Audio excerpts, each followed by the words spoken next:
आज का पहला पाठ उत्पत्ति ग्रंथ अध्याय 49 पद संख्या 29 से 32, 50, 15 से 26। ईश्वर तुम लोगों की सुध लेगा और इस देश से निकालेगा। याकूब ने अपने पुत्रों को यह आदेश दिया, मैं शीघ्र ही अपने पितरों में सम्मिलित हो जाऊंगा। मुझे मेरे पूर्वजों के साथ एप्रोन नामक हित्ती के खेत की गुफा में दफनाओ। वह गुफा कनान देश में मामरे के पूर्व मकपेला के खेत में है। इब्राहिम ने उसे निजी मकबरे के लिए एप्रोन हित्ती से खरीदा था। वहाँ इब्राहिम और उनकी पत्नी दफनाए गए।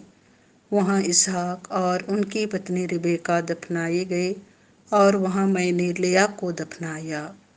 योसेफ के भाई अपने पिता के देहांत के बाद आपस में कहने लगे, हो सकता है कि योसेफ हमसे बैर करे और हमने उसके साथ जो बुराई की है उसका बदला चुकाए।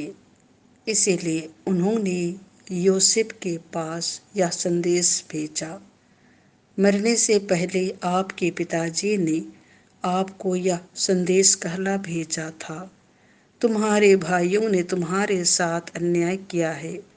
मेरा निवेदन है कि तुम अपने भाइयों का अपराध और पाप क्षमा कर दो। इसीलिए आप अपने पिता के ईश्वर के सेवकों के अपराध क्षमा कर दीजिए। उनकी ये बातें सुनकर योसेफ फूट फूट कर रोने लगा। योसेफ और उसके पिता का परिवार मिस्र में निवास करता रहा।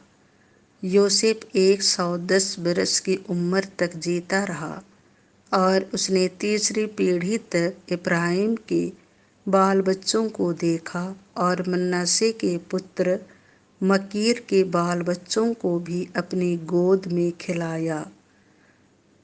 अंत में योसेफ ने अपने भाइयों से कहा, मैं मरने पर हूँ। ईश्वर अवश्य ही तुम लोगों की सुध लेगा और तुम्हें इस देश से निकालकर उस देश ले जाएगा जिसे उसने शपथ खाकर इब्राहिम, इसहाक और याकूब को देने की प्रतिज्ञा की है। योसेफ ने इस्राएल के पुत्रों को यह शपथ दिलाई कि जब ईश्वर तुम लोगों की सुध लेगा तो यहाँ से मेरी हड्डियाँ अपने साथ ले जाना। इसके बाद योसेफ का देहांत हो गया। यह प्रभु की वाणी है। संत मत्ती के अनुसार पवित्र सुसमाचार अध्याय 10 पद संख्या 24 से 33। उनसे नहीं डरो जो शरीर को मार डालते हैं। यीशु ने अपने प्रेरितों से यह कहा, न शिष्य गुरु से बड़ा होता है और न सेवक अपने स्वामी से।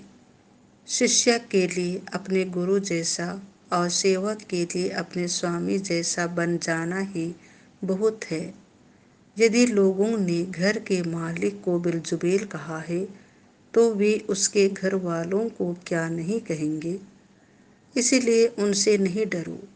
ऐसा कुछ भी गुप्त नहीं है जो प्रकाश में नहीं लाया जाएगा और ऐसा कुछ भी छिपा हुआ नहीं है जो प्रकट नहीं किया जाएगा। मैं जो कुछ तुमसे अंधेरे में कहता हूँ उसे तुम उजाले में सुनाओ। जो तुम्हें फुसफुसाहटों में कहा जाता है उसे तुम पुकार पुकार कर कह दो। उनसे नहीं डरो जो शरीर को मार डालते हैं किंतु आत्मा को नहीं मार सकते, बल्कि उससे डरो जो शरीर और आत्मा दोनों का नरक में सर्वनाश कर सकता है।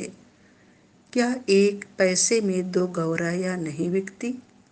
फिर भी तुम्हारे पिता के अनजान में उनमें से एक भी धरती पर नहीं गिरती। हाँ, तुम्हारे सिर का बाल बाल गिना हुआ है। इसलिए नहीं डरो, तुम बहुत तेरे गौराइयों से बढ़कर हो। जो मुझे मनुष्यों के सामने स्वीकार करेगा उसे मैं भी अपने स्वर्गीय पिता के सामने स्वीकार करूँगा।